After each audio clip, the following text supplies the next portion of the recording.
Bismillahirrahmanirrahim. Assalamualaikum warahmatullahi wabarakatuh. Kami dari kelompok 4 ingin berdiskusi tentang judul kami, hakikat alam semesta dan implikasinya terhadap pendidikan Islam. Adapun di dalam judul kami ini memiliki 10 pertanyaan dan yang akan disampaikan oleh Kak Mujibah Sakila dan Kak Adinda Syahputri.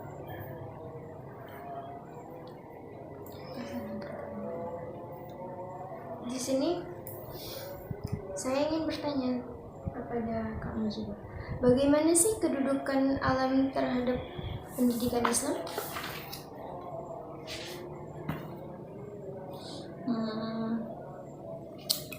Kedudukan alam itu udah pasti dia sebagai tanda yang akan memberikan petunjuk kepada kita, dan alam semesta itu merupakan cerminan universal. Dan kemudian alam semesta itu terjalin erat dan bekerja dengan regularitasnya sehingga dikatakan sebagai keajaiban Allah. Dari segi alam tadilah kita bisa mengambil segi pendidikan di dalamnya, karena alam itu salah satu sumber pendidikan. Jadi sumber pendidikan itu nggak dari sekolah, bukan dari sekolah aja, tapi dari alam, karena juga alam ini mempunyai fungsi dan peran sangat besar dalam pendidikan. Dan kemudian alam semesta itu yang diciptakan dalam Al-Quran adalah dia memiliki bukti akan adanya keesaan Allah. Nah, itu tadilah penjelasan dari saya tentang bagaimana kedudukan alam terhadap pendidikan Islam.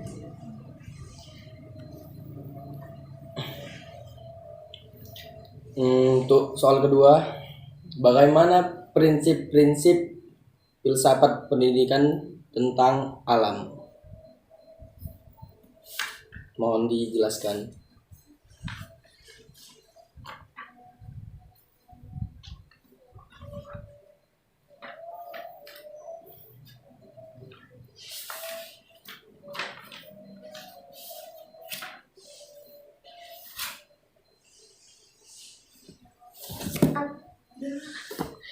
Apa sih jadi matikan dulu. Di apa? Gimana? Iya, cut.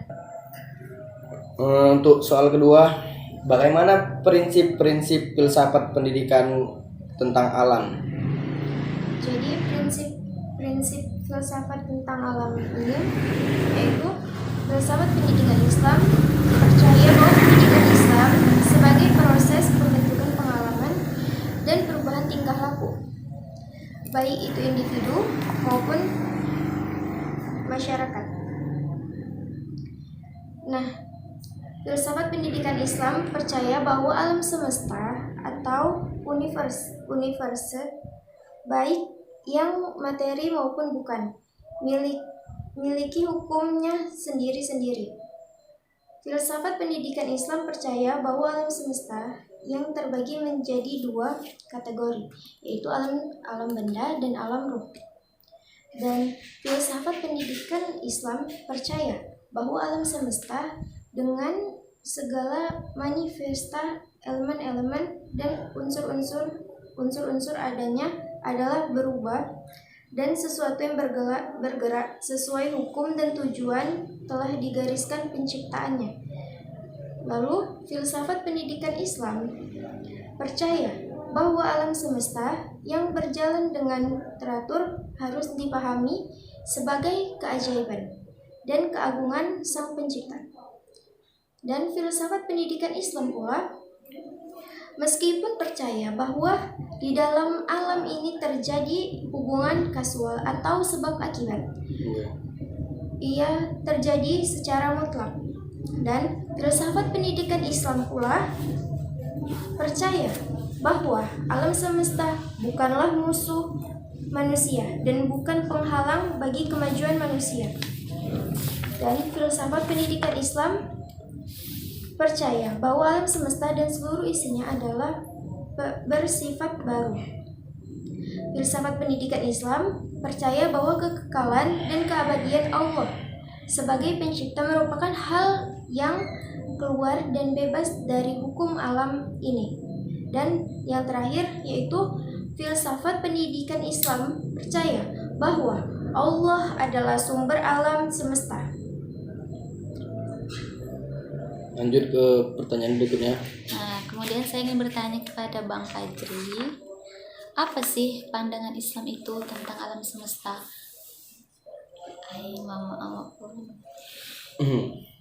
Jadi pandangan Islam tentang alam semesta, yang pertama, seluruh alam adalah makhluk Allah dan diciptakan dengan tujuan tertentu. Kedua, alam diciptakan dengan peraturan dan alam tunduk kepada sunnatullah.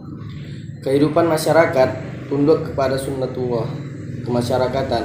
Seluruh alam tunduk kepada Allah dan alam merupakan nikmat Allah.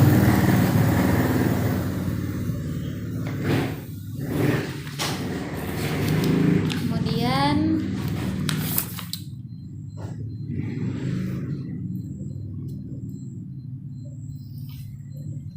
Di sini saya akan bertanya, mengapa alam termasuk sebagai tinjauan pendidikan Islam? kenapa alam itu sebagai tujuan pendidikan Islam? Karena alam itu memiliki banyak fungsi, diantaranya kita bisa mentadabbur alam, kita bisa mensyukuri apa yang telah diciptakan Allah kepada kita, dan dari alam juga kita belajar bahwa Tuhan itu memang satu, esa, tidak ada yang bisa menandinginya.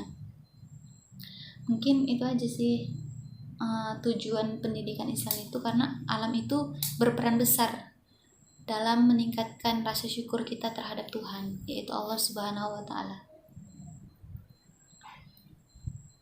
Dan bagaimana Al-Quran menjelaskan tentang alam semesta? Bagaimanakah Al-Quran menjelaskan tentang alam semesta ini? Tunggu. Nantikan. Al-Quran mengatakan segala sesuatu selain Allah mempunyai ukurannya, qadar, takdir, karena senantiasa bergantung kepada Allah. Al-Quran disebut petunjuk, perintah atau ukuran dengan ciptaan-ciptaannya di alam semesta. Alam semesta menjadi apa nih? Dengan ciptaan-ciptaannya di alam semesta. Jika dilanggar, alam semesta menjadi kacau. Oke, kemudian soal selanjutnya. Dinda ya. Bagaimana permulaan alam semesta menurut Big Bang? Oke. Jadi, alam semesta itu dimulai dengan kabut hidrogen yang berputar melanda, dan alam semesta berkembang dari suatu materi yang terdiri atas proton, elektron, dan neutron yang berada dalam lautan radiasi dengan suhu yang sangat tinggi. Dari peristiwa ini muncullah bintang-bintang. Demikianlah secara perlahan, setelah melalui kira-kira 2 miliar tahun, akhirnya terbentuklah galaksi-galaksi yang terus berkembang. Jadi Big Bang ini menurut teori barat ya? Iya, Big Bang itu menurut teori barat. Soal selanjutnya ya Bang Fajri ya, saya akan menanyakan ke Anda.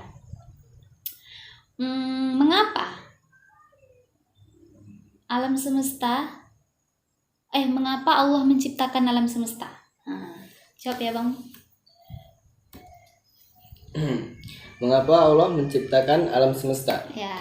Karena alam sebagai sebuah tanda kebesaran dan keajaiban Allah Subhanahu wa Ta'ala. Singkat pada tepat ya Bang. Ya. Oke lah.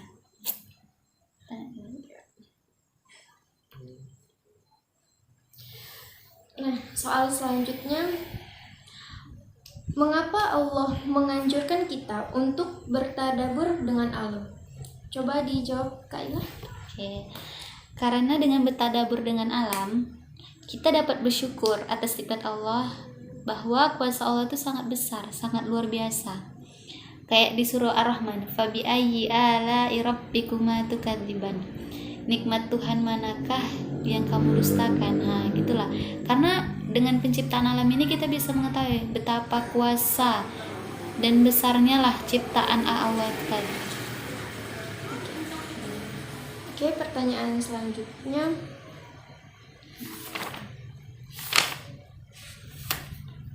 Udah sih itu aja.